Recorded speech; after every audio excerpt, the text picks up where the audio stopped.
Marie-Paul nous parle. Semence de vie. Texte du journal Le Royaume, numéro 137, novembre-décembre 1999. De toutes les clartés du monde, il en est une, riche de vie, que l'homme et la femme, étant concernés, ne pourront jamais mesurer à sa véritable grandeur. Elle est lumière, grâce et semence d'avenir, semence de vie. Au seul jugement de l'histoire, cette lumière remonte directement à Dieu et nous concerne tous, car Dieu, l'être suprême, l'amour même, dans la nuit du silence, a voulu dans l'infini illuminer les temps. Dieu est lumière, Dieu est amour. Dans sa toute-puissance, désirant partager son amour, il créa l'homme, un reflet de Dieu, appelé à enraciner sa vie dans le mystère de l'Éternel. Hommes et femmes, il les créa, nous dit la Bible. Du cœur d'Adam, reflet de Dieu, une femme surgit et projeta à son tour une lumière spirituelle, réfléchissant la vie divine que tous les deux portaient en eux. Leur être était comme un cristal qui transmettait la lumière. Adam et Ève étaient amour, car Dieu créa l'homme à son image. Cette lumière fut non seulement ternie, mais aussi éteinte quand Ève et Adam tranchèrent dans les chairs de l'amour. Alors, Yahvé appela l'homme. « Où es-tu? » Après avoir fauté, ils s'étaient cachés, car ils s'étaient aperçus qu'ils étaient nus. La séduction exercée par Lucifer, le serpent, auprès d'Ève, qui a succombé en entraînant Adam, a fauché leur noblesse, leur vraie grandeur et leur âme éclairée des lumières de l'Éternel. Dans le jardin d'Éden, lieu de délices où tout chante les gloires de Dieu, où tant de merveilles éveillaient, dans l'adoration et la reconnaissance, l'esprit et le cœur de nos premiers parents, aucune ombre, si ténue soit-elle, aucune souillure, aucune tache ne devait altérer ce lieu de splendeur. Aussi, Dieu qui est lumière, pureté et amour, maudit le serpent, l'ange déchu Lucifer, le tentateur. Il dit au serpent, « Maudit sois-tu entre tous les bestiaux. Tu marcheras sur ton ventre. Je mettrai une hostilité entre toi et la femme, entre ton lignage et le sien. Elle t'écrasera la tête et tu l'atteindras au talon. » À la femme, il dit, « Je multiplierai les peines de ta grossesse. » À l'homme, il dit, « Maudit soit le sol à cause de toi. À la sueur de ton visage, tu mangeras ton pain. » Extrait tiré de la Genèse. L'ère Spirimaria. C'était au commencement, nous sommes à une fin. Ce fut, selon les livres sacrés, l'Ancien Testament, l'ère du Père pendant les premiers 4000 ans ou 4 jours, conduisant au Christ Rédempteur. Puis, ce fut le Nouveau Testament, l'ère du Sauveur pendant les 2000 ans ou 2 jours qui se terminent, nous conduisant à l'Esprit Saint, l'ère Spirimaria, qui va se dérouler pendant 1000 ans ou 7e jour, que Dieu a voulu comme étant la réponse au mystère d'amour qu'il garda secret jusqu'au jour de leur accomplissement. Une femme t'écrasera la tête. Mais de quelle manière? C'est la dame de tous les peuples qui en a expliqué le déroulement au cours de ses messages donnés à Ida Peerdeman à Amsterdam, aux Pays-Bas. Notre histoire. Alors que la puissance du monde et les multiples sciences qui racontent notre histoire n'empêchent pas notre monde de courir à la ruine physique, morale et spirituelle, Dieu offre encore à l'humanité son secours, car il illumine tous les temps. Sa parole parfaite, une fois encore, va confondre notre monde d'orgueil où les réalisations s'étalent en puissance, découvrant un savoir purement humain. Tout est si grand, mais notre grandeur, sans la profondeur du souffle religieux, profane vite l'ordre établi par le Créateur et la splendeur de son ouvrage. Tout est amour en Dieu, et tout se déploie dans une belle harmonie, riche de ressources qu'on n'aurait jamais fini d'exploiter si les hommes, par leur découverte, n'étaient pas sur le point d'y mettre fin. L'humanité s'est laissée tenter. Elle a oublié les bontés de Dieu, son amour et sa miséricorde. Elle oublie ses préceptes et n'apprend plus à vivre en Dieu et à se laisser diviniser. Moins l'homme satisfait son corps physique et plus il lutte en son corps psychique, plus Dieu satisfait son corps spirituel. Les feux de l'esprit. L'esprit de vérité, annoncé par Jésus-Christ, et le véritable esprit, indiqué par la Dame de tous les peuples, étant le même et unique esprit, nous conduit au règne d'amour qu'il nous faut mériter dans notre cheminement à travers les ténèbres de notre temps, phase de transition révélée à la fin de la Bible dans l'Apocalypse de Saint Jean. Nous devons tous être prêts à nous laisser pénétrer des feux de l'Esprit, avec une âme ouverte, et apprendre à aimer selon le Christ en utilisant sa parole selon sa propre lumière. Que tous soient un, disait Jésus. Et pourtant, il n'hésitait pas à dire « N'allez pas croire que je suis venu apporter la paix sur la terre. Je ne suis pas venu apporter la paix, mais le glaive. Car je suis venu opposer l'homme à son père, la fille à sa mère et la bru à sa belle-mère. On aura pour ennemis les gens de sa famille. » Matthieu chapitre 10, versets 34 à 36. L'histoire de notre monde divisé est remplie de ces voix de colère emportées par les vagues qui déferlent sur nos milliers d'années de civilisation qui ont oublié ce qu'est l'amour. Ceux et celles qui suivent la parole du Christ savourent la paix en leur âme et la communiquent dans l'amour, se laissant purifier dans l'esprit pour la gloire de Dieu. « Je vous laisse la paix, je vous donne ma paix », a dit Jésus à ceux qui veulent marcher à sa suite. Et cette paix perdure à travers les souffrances acceptées avec joie, car l'amour y fleurit.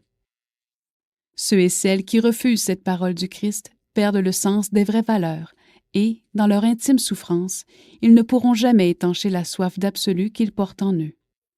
Prisonniers dans leur liberté, ils créent la division dans leur famille, la société et, sous leurs pas, multiplient les victimes. Les passions du sexe, du pouvoir, du jeu, etc., les aveuglent et, un jour ou l'autre, les conduisent ou à la conversion ou au désespoir. Le cœur d'une mère. Il nous faut donc renaître dans le Christ, nous rappelant que le baptême nous a fait enfants de Dieu, donc lumière en son esprit. Car pour le ciel, chaque âme en état de grâce brille comme une lumière sur la terre. Déjà Adam, dans son paradis, était transparent comme un cristal. C'est par l'œil de l'âme que nous découvrons dans la lumière divine les splendeurs offertes par ce Dieu qui nous a créés et qui nous attend aux cieux. Le génie humain qui explore l'univers ne trouvera jamais l'infini dans l'espace. Mais pour l'âme purifiée, Dieu ouvre les cieux en des voies plus riches que l'espace. Et pourtant, nul n'a encore vu l'immense réservoir royal, céleste, des splendeurs qui ne font que refléter l'immarcessible gloire de Dieu. Qui donc, en ces temps si terribles, peut nous conduire à Dieu? C'est sa mère, mère de Dieu et mère des hommes, mère de l'Église, que son cœur aimant conduit à la victoire. À la fin, mon cœur immaculé triomphera. Le cœur d'une mère pardonne toujours, même à son enfant qui la blesse. Nous voyons en notre monde corrompu des enfants qui tuent leurs parents ou leurs grands-parents, ce qui me rappelle une légende d'autrefois. Un jour, un jeune homme déchiré par la vie dans laquelle il s'était enlisé décida dans sa démence de tuer sa mère et de lui arracher le cœur. Un certain soir, il accomplit son macabre projet. Prenant la fuite, il courut et trébucha, laissant ainsi échapper le cœur de sa mère qui roula devant lui. De ce cœur, il entendit soudain la voix de sa mère qui lui dit avec bonté « T'es-tu fait mal, mon enfant? » Voilà ce qui illustre bien jusqu'où peut aller l'amour d'une mère pour son enfant.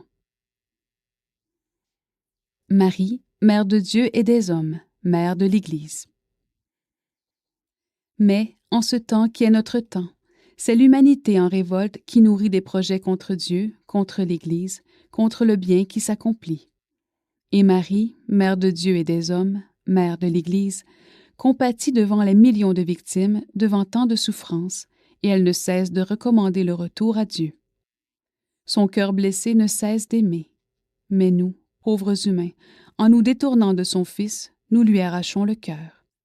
Et malgré tout, elle vient vers nous, avec tant d'amour, non pas pour condamner, mais pour panser nos blessures, sonner le réveil, car la Reine des Victoires est sur le point de redonner à l'Église, par le véritable esprit qu'elle a annoncé, la nouvelle Pentecôte qui va renouveler la face de la terre.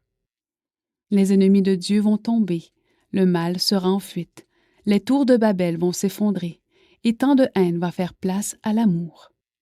Ne jugeons pas le monde, car le coupable, c'est, avant tout, Satan, le tentateur. En un instant de grâce, Marie fera disparaître la boue et redonnera au monde sa beauté.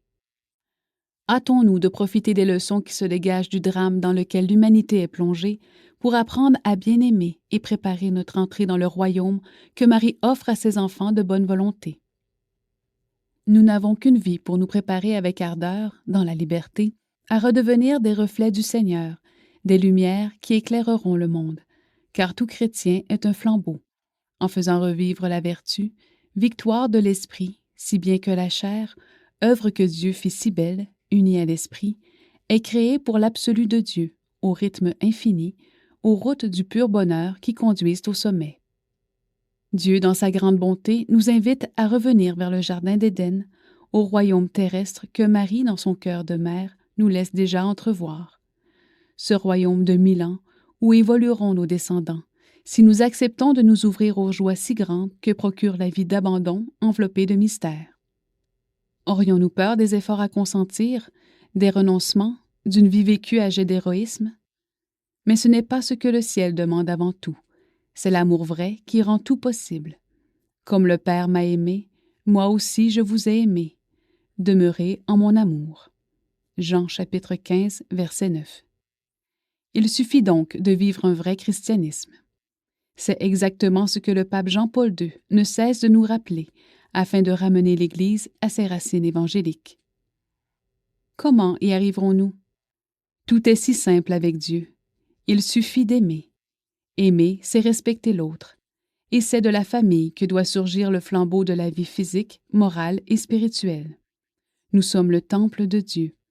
Notre chair naît, passe et meurt, mais notre âme, par la grâce, garde contact avec Dieu et s'ouvre aux clartés nouvelles qui élèvent et transfigurent tout notre être d'esprit et de matière.